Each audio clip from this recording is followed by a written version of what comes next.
So I watched all the Hunger Game movies, the 4 existing ones and the now out new one. I've done these videos a bunch of times, so you already know what's happening. I'm just gonna talk about the Hunger Game movies. I like Hunger Games. I don't love it. I don't think it's the best thing I've ever seen, but it's enjoyable and it's kind of nostalgic. When the book was new and gaining a lot of popularity, everybody at my school loved it, thought it was the best thing they've ever read. If everybody likes it, I gotta like it too, right? And I thought it was all right.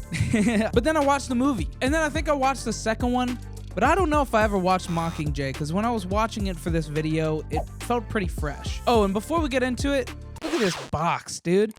Subscribe to the channel. Thanks.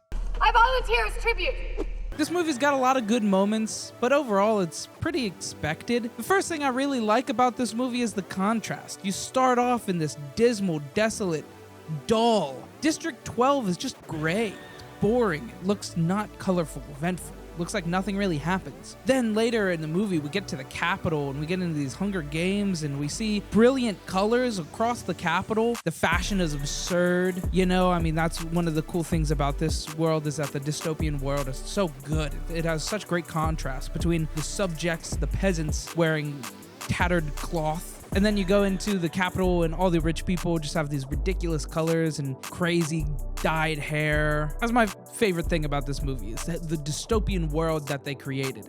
It's very good. The power that the Capitol has over the people. Like at the beginning of The Reaping, they show this video that the Capitol created. It's basically just super propaganda. They spin it to make it seem like it's a good thing for the people, not even just the Capitol, for everybody. They talk about how it's punishment for the rebellion against the Capitol, which is just like the most controlling government thing you could ever say. There's a lot of iconic moments in this. Of course, you have the I Volunteer as tribute. It's a good scene. Oh, you only have one entry in this year, Prim. You're fine.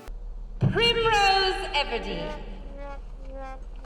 Of course, right? But now we're nearing the actual games, the focal point of this movie. I really like how they make these sponsors out. You can just get free swag dropped down to you during the game. It's really broken, and it becomes a lot more of a popularity contest than just a survival fight to the death. You really want to know how to stay alive? You get people to like you. You get medicine, you get a water spigot in one of them. It's really powerful. You get these really good tools. You don't get like a bow and infinite arrows, you know, but it's still really broken. The game itself is good. There's not really much more to talk about, you know. There's a couple interesting scenes, like the Tracker Jacker scene. They find out that there's like genetically modified wasps that can induce hallucinations and nearly kill you, and couldn't kill people as well. The rest of the game is pretty expected. You know, Katniss and Peeta at the end are allowed to be together, you know, offer up the berries and do the ending of the movie, which is good, because then they end together. But then they realize that they have to keep this facade of them being in love forever, because the games, it's not over. Once you are in the games and you survive, you're part of it for the rest of your life, whether you like it or not. Look at Haymitch. And then we're brought into the second movie.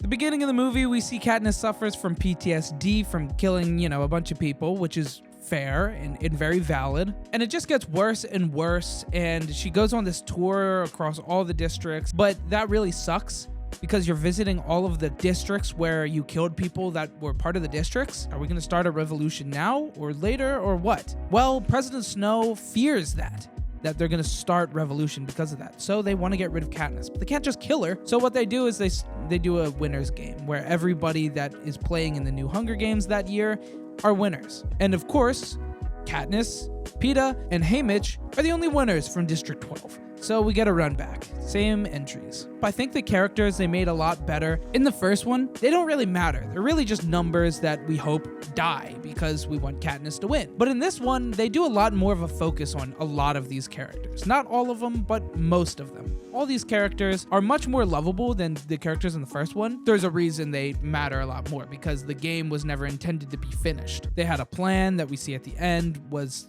always the plan. Half the tributes were in on it, and it was basically to set them free to start the revolution and bring them to District 13. It's basically just a setup movie for the next two movies, which is both one movie. The game itself is good. It's entertaining, and it shows kind of some of the stuff that we saw in the first one, but just accentuated a lot more. Basically, what I'm saying is that in the first one, you had a couple scenes like the fireball scene to get her out from, at the end. And then here we get to see what the game makers really can do. And they, do a horde of monkeys. They do a tsunami. They have this huge poison gas that's basically lost. Moving forward, we're going to start to miss the games because the game is like the more entertaining part.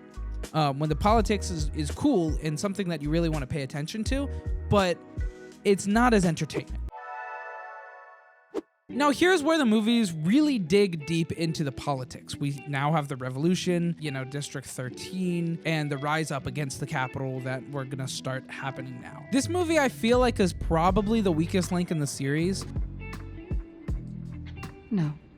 Mockingjay Part 2 is kind of weak as well. We're going into uncharted waters, and we don't really know what to expect. Of course, we want to take down the government and save PETA, but how do we do that? Well, how they decide to go about it is pretty long-winded, but it just doesn't feel as entertaining to me.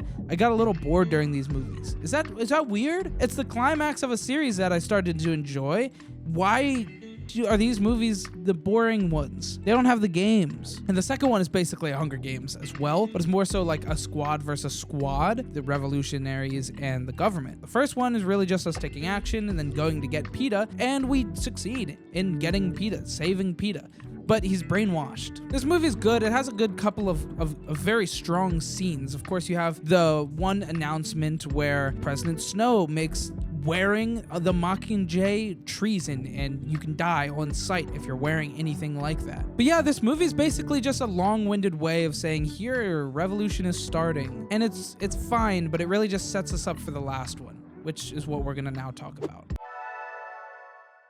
The intro scene starts pretty well off with PETA and Prim, and PETA's telling Prim to kill Katniss. Can you believe that? Hey, kill your older sister. Pretty ridiculous to hear, but he's, brainwashed. Then the rest of the movie is basically them going out on their mission to overthrow the government. They actually invade the Capitol, and there's a bunch of traps, and it's basically a Hunger Games arena. There's traps all over the place. There's one that just incinerates you, and there's like Wendigo demon zombies in the sewers that you just find out about. And that scene was pretty good. Overall, I actually enjoyed that a lot. It felt pretty horror-esque. They heard the screams and screeches, and they were looking around and very scared the whole time. And then when they actually pop up, it's pretty ridiculous. I mean, they were very scary, and there was a lot of them. And you would think they would take a lot of casualties, and they do.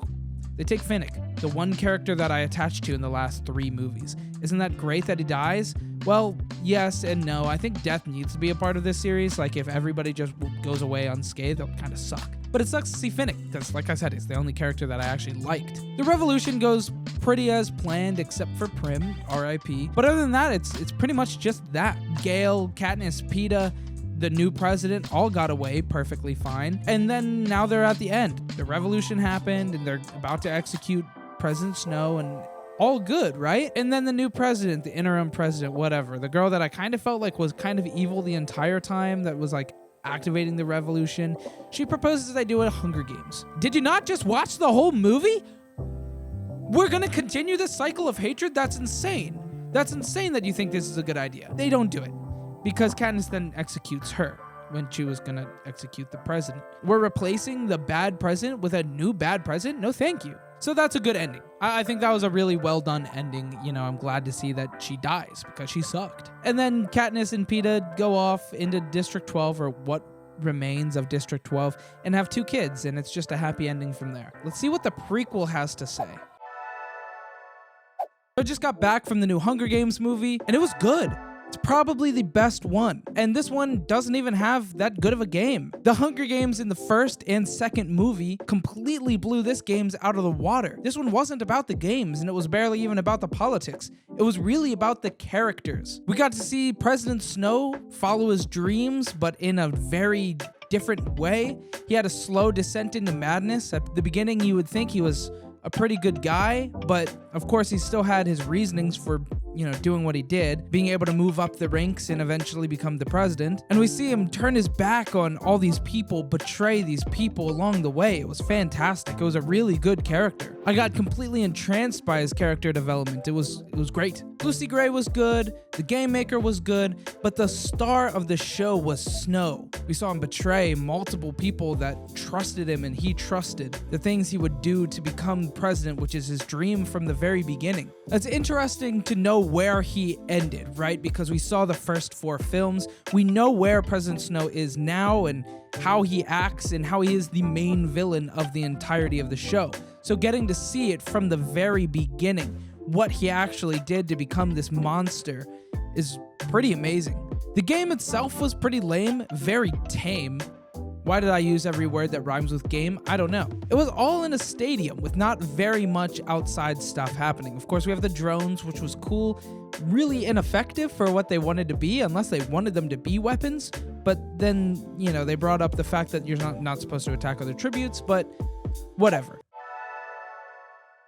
My new ranking of them is as follows, where the newest one is the best. It does have the by far best character development and best character in the entire series. Then it's Catching Fire. It's a great sequel, and the games are really entertaining, and also the politics. It's a great balance of them. And then it's the original Hunger Games. It's more about the games before we delve into the politics and the surrounding world. But we still paint the picture of the dystopian world so well. Then it's, I guess, Mockingjay Part 2 and then Part 1. I don't know. The Mockingjay parts were kind of the weakest. But isn't that ironic how we care more about the games because it's more entertaining, and the politics of the world, seeing the revolution, is the most boring part of the series? Isn't that weird? It's almost like I'm part of the Capitol and I just want to see them fight to the death. I kind of hate how that came out to be, but oh well. Anyway, that's it for the video. Thanks so much for watching. Subscribe. Look at the graph. Yeah, I did it twice in one video. What are you gonna do? Subscribe?